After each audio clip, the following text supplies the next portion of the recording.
La cérémonie de cet après-midi traduit la volonté et surtout l'engagement du gouvernement à travailler avec les autres secteurs pour le bien-être de l'ensemble des citoyens. Cette intronisation met en évidence une collaboration tripartite État, patronat, salariat, représentée à travers les parties prenantes provenant d'origines sectorielles différentes qui renoncent aux intérêts partisans pour privilégier les intérêts supérieurs de la nation.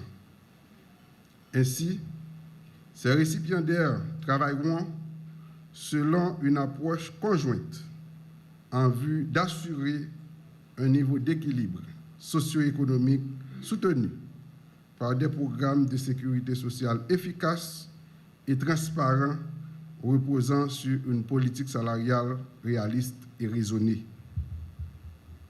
Chers membres du CAOS, tout en croyant fermement en votre capacité et la motivation de chacun d'entre vous à servir valablement votre pays à travers cette lourde responsabilité qui vous est confiée aujourd'hui, je veux, en ma qualité de ministre des Affaires sociales et du Travail, vous rappeler que la loi doit être votre boussole en vue d'inaugurer une gouvernance nouvelle basée sur une gestion transparente et efficace des institutions de sécurité sociale.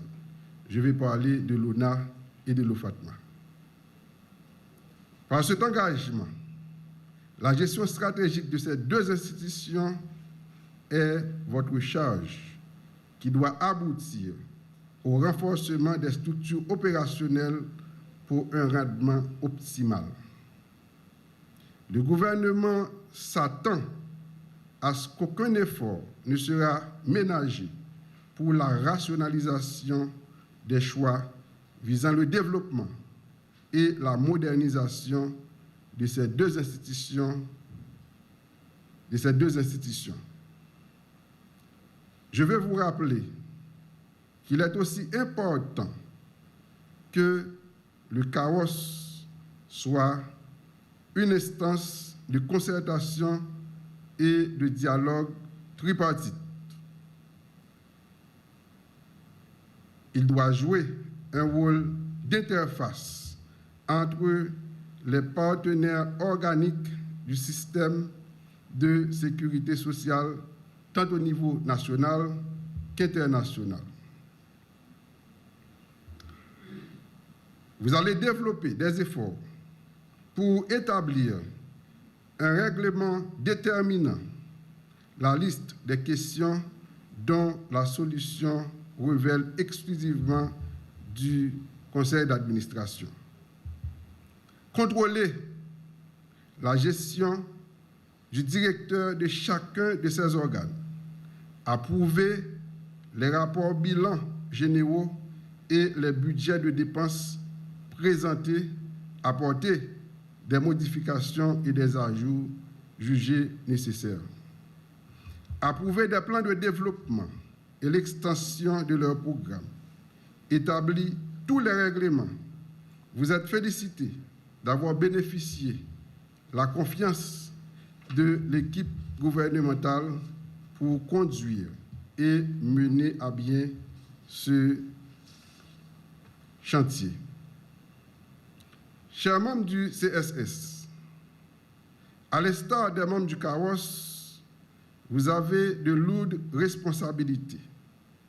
Dois-je vous rappeler que le CSS a pour mission de gérer, systématiser, rationaliser le processus de la fixation du salaire minimum sur la base des données objectives nationales, mais aussi externes. Il a entre autres pour responsabilité de recueillir, étudier, analyser et interpréter les données statistiques relatives aux payés dans les différentes entreprises commerciales, industrielles et agricoles du pays. Il se doit, le Conseil, de se réunir pour proposer 3 mois avant la fin de l'exercice fiscal de chaque année le nouveau barème de salaire minimum à payer au niveau de ces entreprises. Pour ainsi dire, le CSS doit être permanent. Il faut que le travail soit réalisé, sur toute l'année fiscale. Pour y arriver, la collecte des données doit être permanente tout au long de l'année. En un mot, le CSS doit se comporter en un véritable observatoire et que ses décisions sont motivées par le souci du bien-être collectif. Je suis heureux de vous accueillir aujourd'hui à la cérémonie d'installation des membres du Conseil supérieur des salaires et ceux du Conseil d'administration des organes de sécurité sociale. Il s'agit de 2 structures étatiques placées sous l'autorité du ministère des Affaires sociales et du Travail, jouant un rôle important dans le domaine de la protection sociale. Le ministère des Affaires sociales et du Travail est un acteur incontournable pour les secteurs socio-économiques et culturels de l'administration centrale de l'État. À ce titre, il a pour attribution, entre autres, d'assurer la protection du travailleur tant dans le secteur formel qu'informel et l'harmonie du travail et du capital. Il incombe également à ce ministère la responsabilité d'établir, sur la base d'une solidarité nationale, un régime approprié de sécurité sociale contre les risques physiologiques, économiques, sociaux et autres. Sur ce, l'État haïtien, en juin 2020, a adopté le document de politique nationale de protection et de promotion sociale de la République d'Haïti, avec pour objectif de faire reculer durablement la pauvreté, réduire les inégalités et promouvoir l'autonomisation des Haïtiennes et des Haïtiens. En réalité, la tâche ne reste pas là.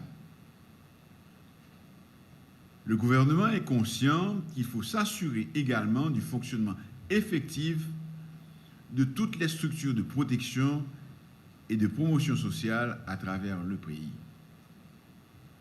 J'apprécie les efforts consentis par le ministère des Affaires sociales et du Travail, les représentants des travailleurs et ceux des employeurs pour arriver à la désignation et la nomination, ainsi que l'installation aujourd'hui des membres du Conseil supérieur des salaires et ceux du Conseil d'administration des organes de sécurité sociale. Mesdames, Messieurs, l'événement du jour va en droite ligne avec la politique du gouvernement qui consiste à assurer l'équilibre entre le patronat, le salariat, dans les relations de travail et à garantir le droit à la sécurité sociale. Normalement, la redynamisation du CSS et du CAOS répond à l'obligation d'adresser les problèmes du salaire minimum et de la sécurité sociale, souvent source de vives tensions dans le pays. Je reconnais que du point de vue légal, le Conseil supérieur des salaires trouve son fondement dans le Code du travail haïtien de 1961, amendé en 1984. La loi organique du ministère des Affaires sociales et du Travail de 1983, la loi du 29 septembre 2009 sur le salaire minimum, et dans bien d'autres législations. C'est une structure tripartite composée de 9 membres, 3 représentants de l'État, 3 représentants du secteur patronal et 3 représentants du secteur ouvrier.